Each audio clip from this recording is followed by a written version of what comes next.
됐다고! 이대로 그냥 살게 제발 냅둬! 얼굴에 붕대를 감은 미국 특수부대원 제임스는 동료에게 잔뜩 화를 냅니다. 나 때문에 그렇게 됐잖아.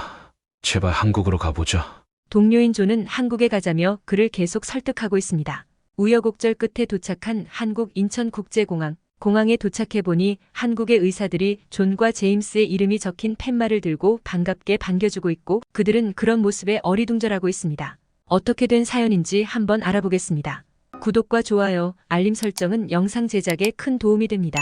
안녕하세요. 저는 미국 특수부대 중 한 곳에서 작전을 수행하고 있는 존이라고 합니다. 제가 이 글을 쓰는 이유는 한국에서 갚을 수 없을 정도의 도움을 받은 사실에 대해서 감사함을 전하기 위함입니다.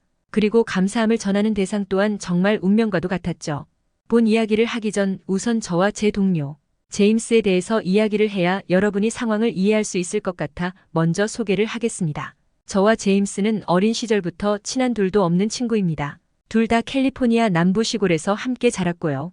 두 집 모두 농사를 지었는데 저희 집에선 감자를 주로 많이 재배했죠. 둘 다 어릴 적부터 체격이 좋은 편이기도 하고 운동신경도 좋아서 함께 운동을 자주 했죠.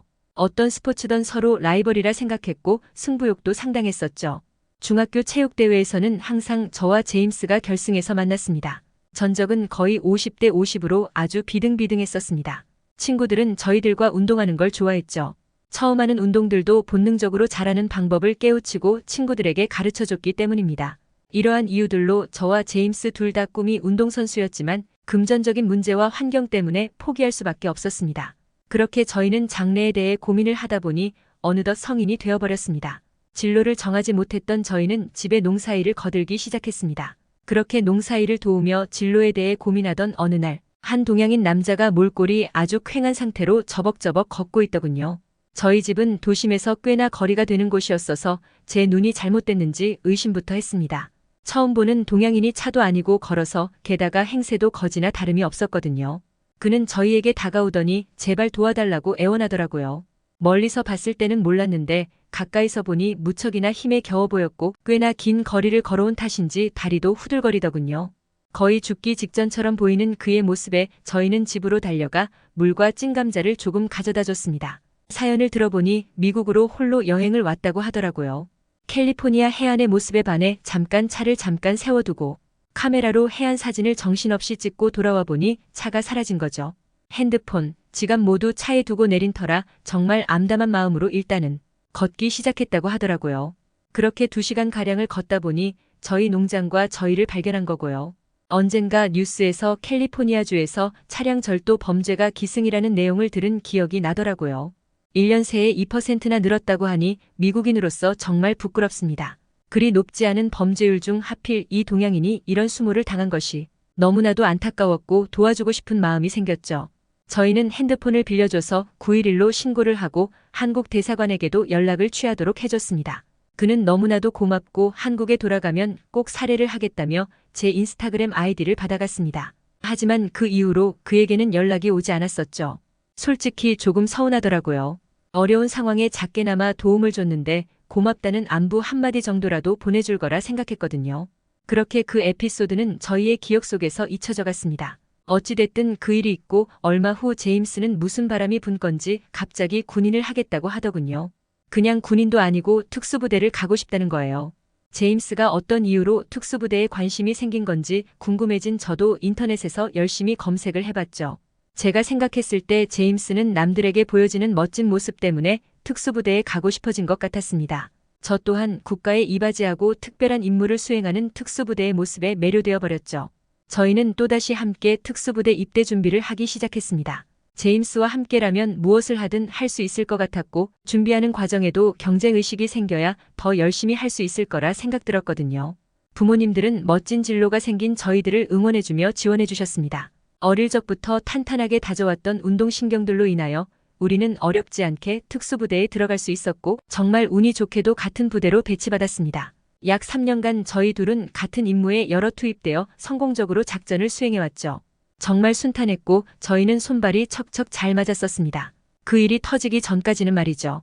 여느 때와 같이 임무를 수행하던 중이었습니다. 특수부대 보안상 자세한 내용은 설명드리지 못하는 점 양해 바랍니다.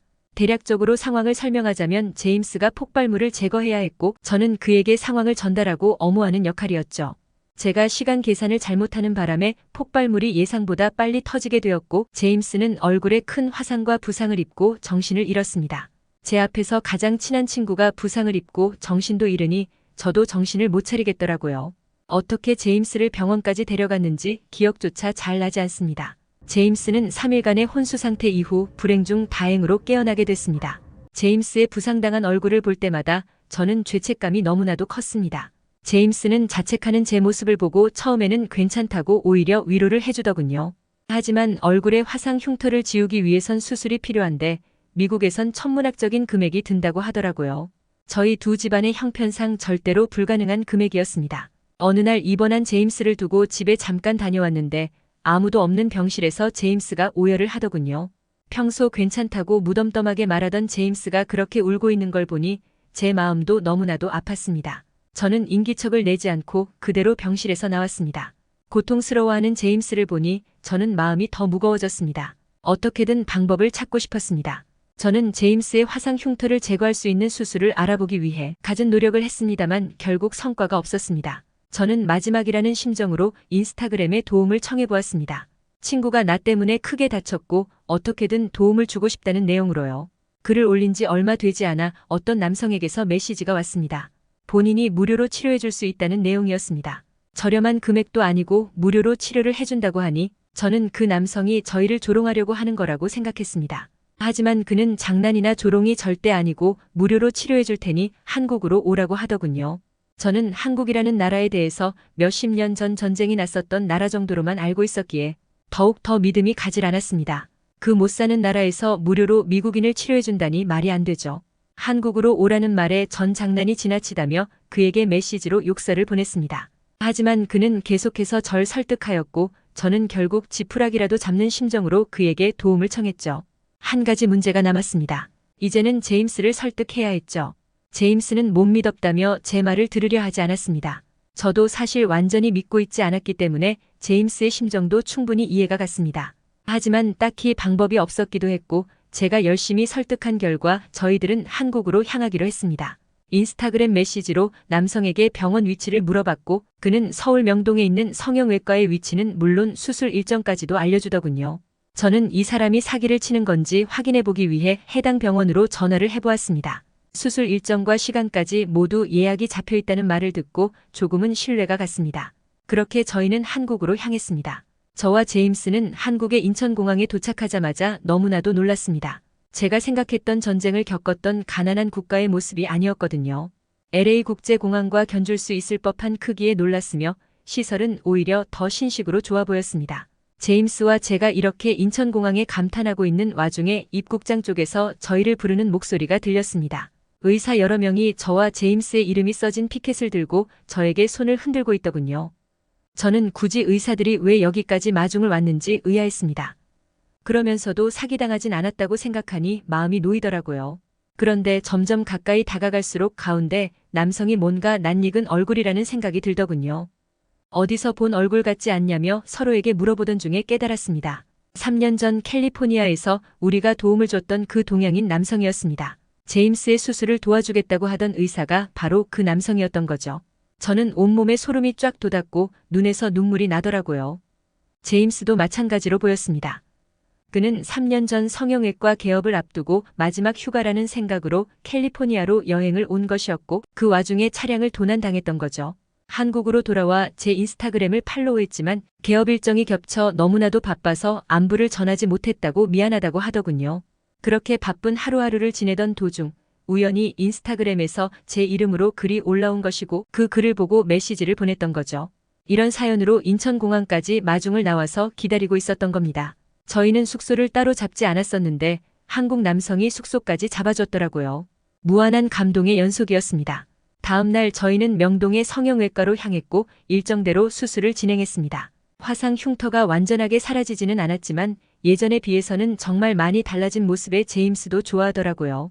외모에 대한 자신감이 돌아온 제임스는 예전처럼 다시 활발해졌고 미국으로 돌아와 함께 작전을 수행하고 있습니다. 어떻게 보셨나요?